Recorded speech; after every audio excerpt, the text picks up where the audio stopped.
E eu quero agora falar sobre 3 conceitos importantes sobre a Escritura.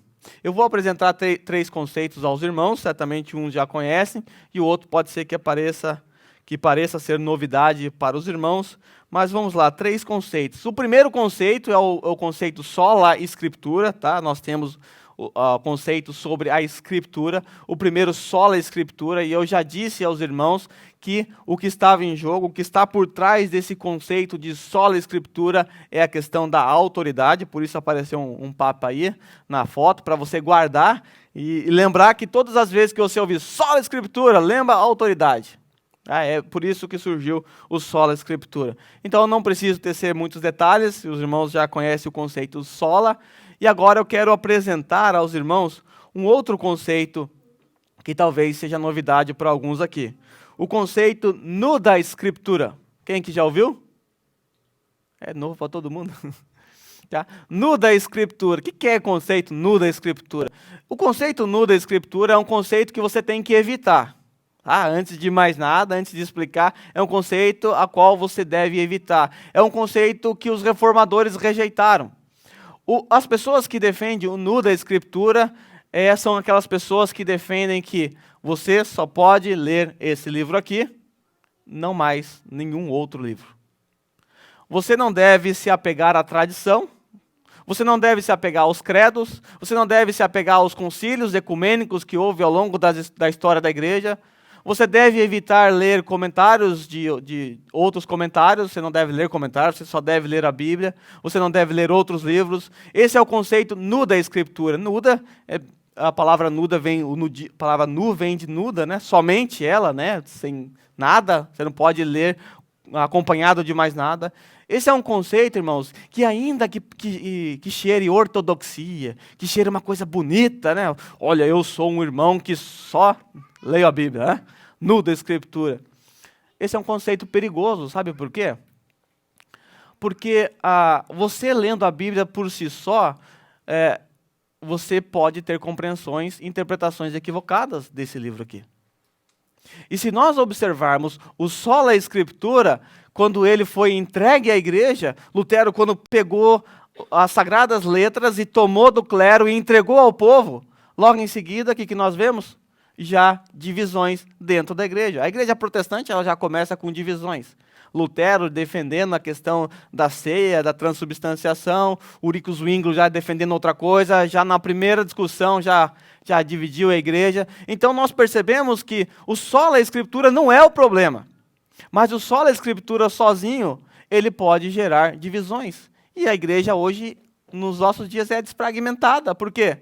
Porque as pessoas hoje, quando elas defendem as suas heresias, o que elas fazem? Abrem um texto bíblico, está aqui, meu irmão, e você abre o texto bíblico, está aqui, texto contra texto, e agora, quem está com a razão?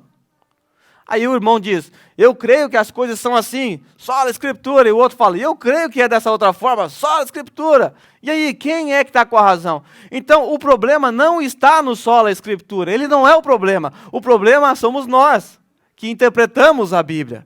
A Bíblia foi entregue e nós precisamos agora interpretá-la. Só que a história da igreja produziu intérpretes maravilhosos. Homens de Deus capazes, muito capazes, que interpretaram textos bíblicos. A história da igreja ela sofreu ataques de vários hereges no passado, e essas heresias foram confrontadas por homens no passado, por concílios no passado que definiram algumas heresias. E você olhar para a igreja moderna hoje, aquelas velhas heresias do passado que foram extintas naquela época, hoje renasceram das cinzas e estão presentes nos púlpitos das igrejas por aí. Então, a tradição da igreja ela é importante para nós. Esses homens, esses escritores são importantes para nós, nós não podemos rejeitar aquilo que eles escreveram. E como é que você sabe se aquilo que você está escrevendo, que você está pensando, que você está preparando aí, como é que você sabe se aquela sua interpretação ela está correta ou não? Como é que você sabe? Sozinho, com a Bíblia? Há uma grande chance de você estar errado. Então, os concílios, os credos, eles servem para nos cercar. Os concílios, os credos, a tradição não estão sobre a Bíblia. Estão sob a Bíblia. E quando eles foram compostos e foram reafirmados, quando naquela época foram reafirmados as verdades da Bíblia, nós devemos usar as verdades que eles aprenderam naquela época. Lutero, Calvino, se você ler os comentários de Calvino, por exemplo, você vai perceber que constantemente ele cita os pais da igreja. Lutero cita muito Agostinho de Hipona. Eles não rejeitaram a tradição da igreja. E você também não deve rejeitar a tradição da igreja. Está aí um desenho para você entender como é que funciona essa questão da tradição da igreja. Nós temos, eu não sei se vocês conseguem enxergar, a parte de baixo, preto ali, é a Bíblia. Sola Escritura está aqui embaixo. Nós temos então dois conceitos, sola Escritura aqui. De um lado nós temos uma parede chamada os credos e outra parede chamada as confissões de fé que foram produzidas ao longo do século. Então todas as doutrinas saem das Sagradas Escrituras porque nós cremos no sola Escritura. E as igrejas que possuem, que abraçam a confissões de fé, que têm os credos como pontos de verdades, elas têm como uma proteção, um muro como proteção para que as verdades, não sejam verdades tortas, não sejam heresias. Já por outro lado, quem não tem esses muros, olha o que acontece, a bagunça. Então a igreja evangélica moderna, hoje, ela se encontra daquele lado, seta para tudo quanto é lado. Quando nós observamos a tradição, a história da igreja, os outros comentaristas, nós criamos uma barreira que nos ajuda a certificar-nos de que aquilo que cremos hoje está em conformidade com tudo aquilo que foi ensinado ao longo da história da igreja. A história da igreja ela é importante, mas ela não é decisiva na nossa interpretação. Ela é apenas um cooperador que nos ajuda a certificar-se de que nós não estamos no caminho errado. Se você não está ensinando uma heresia que já foi abordada no passado, de repente você está ressuscitando heresias aí, tome cuidado. Então, o nu da Escritura é esse conceito de somente a Bíblia e mais nada. Os reformadores nunca abraçaram tais ideias.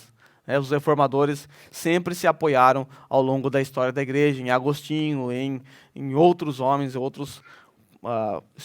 homens que fizeram parte da patrística, por exemplo.